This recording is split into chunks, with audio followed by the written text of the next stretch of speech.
3 mars 1924 que les députés turcs votent l'abolition du califat et déposent le titulaire du titre, le calife Abdülmecid II. Cette démarche a un fort contenu symbolique car elle signifie la fin du califat, une institution qui remontait à l'an 632 après Jésus-Christ, date à laquelle a été désigné le premier calife de l'islam, Abu Bakr. Abdülmecid II, ou bien Abdülmecid selon une orthographe différente, était ainsi le 101e calife après Abu Bakr.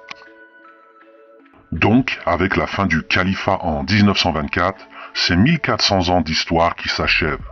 Les musulmans du monde entier venaient alors de perdre une institution commune, une espèce de pape qui pouvait les représenter et les unifier. À noter aussi que la fin du califat correspond à la période où la quasi-totalité du monde musulman passe sous domination coloniale à la suite de la chute de l'Empire ottoman. Mais il s'agit là d'un autre sujet.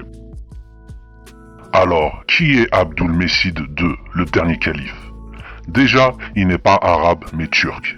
Il faut savoir que, depuis 1517, la dynastie des Abbassides avait cédé à l'Empire ottoman la responsabilité de désigner le calife.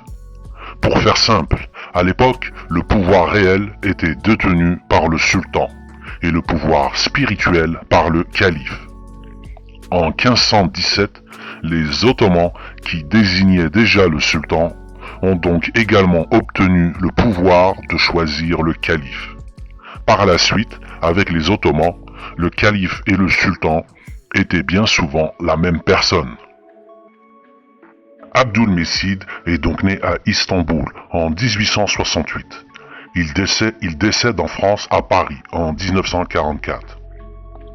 Outre son titre de calife, il était aussi prince héritier pour être sultan de la dynastie ottomane qui régnait alors sur la Turquie. Il faut aussi savoir que Abdülmecid, conformément aux traditions ottomanes, a vécu reclus dans un palace sans se mêler à la cour, et donc sans être impliqué dans les luttes politiques claniques, jusqu'à l'âge de 40 ans. En fait, le sultan de l'époque, Abdülhamid II, était méfiant des intrigues de cour et des contestations potentielles des princes rivaux. Il s'était donc assuré que ses proches n'avaient aucune autorisation d'agir librement. Vivant en reclus jusqu'à l'âge de 40 ans, Abdülmecid a donc reçu une éducation de professeur turc et surtout français. Le confinement qui lui a été imposé l'a forcé à trouver des occupations inattendues. C'est ainsi qu'il a développé une passion pour les langues et l'art occidental, notamment la peinture et la musique. Il était ainsi un pianiste et un violoncelliste de talent. Il était aussi reconnu comme un très grand peintre, voire comme l'un des peintres les plus importants de l'art ottoman. Ainsi, ses peintures du harem, montrant un rassemblement musical moderne, et d'une femme lisant le Faust de Goethe, ont été exposées lors d'une exposition de peinture ottomane à Vienne en 1918. Pendant une grande partie de la jeunesse d'Abdülmecid, l'idée d'assumer un jour la fonction de calife était une quasi-impossibilité. Il était en effet bas dans l'ordre hiérarchique en ce qui concerne la ligne de succession. En fait, il est devenu calife par accident, ou plutôt à cause d'une guerre, celle de la Première Guerre mondiale de 14-18. L'Empire ottoman est allié de l'Allemagne, de l'Autriche, Hongrie et de la Bulgarie contre ceux qu'on appelle alors les Alliés, à savoir la France, le Royaume-Uni, la Russie, les États-Unis, l'Italie et le Japon. Les Alliés gagnent la guerre et la dynastie ottomane, vaincue et très affaiblie, craint pour sa survie.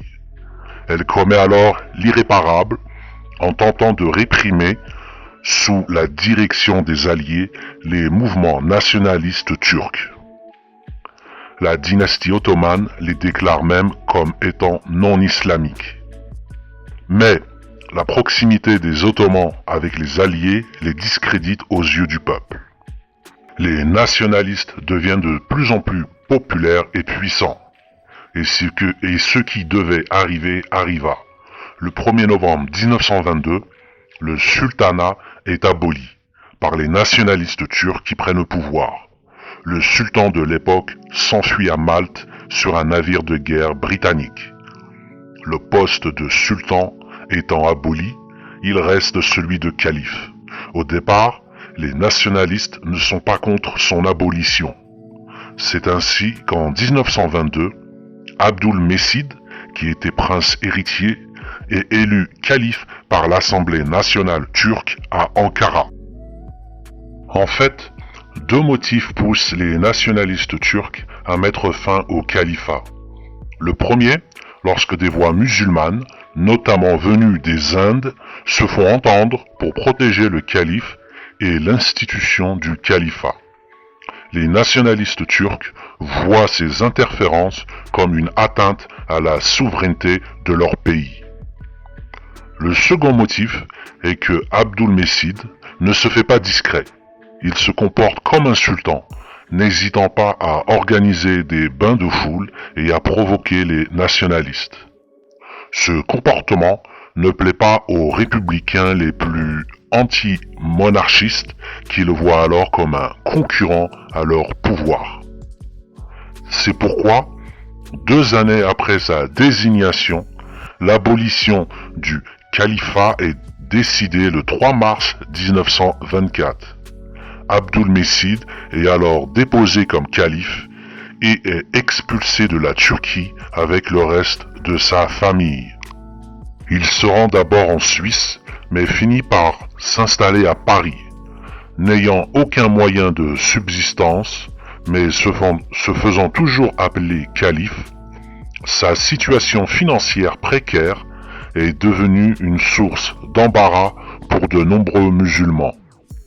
Ce sont finalement de riches notables musulmans indiens qui lui viennent en aide financièrement. Mais cette aide n'est pas suffisante pour qu'il puisse exercer son autorité religieuse sur les musulmans du monde entier. La santé d'Abdülmecid commence à décliner après le déclenchement de la Seconde Guerre mondiale, le forçant à s'installer définitivement dans la capitale française où il mourra en 1944. Une demande d'enterrement à Istanbul a été rejetée par le gouvernement républicain turc.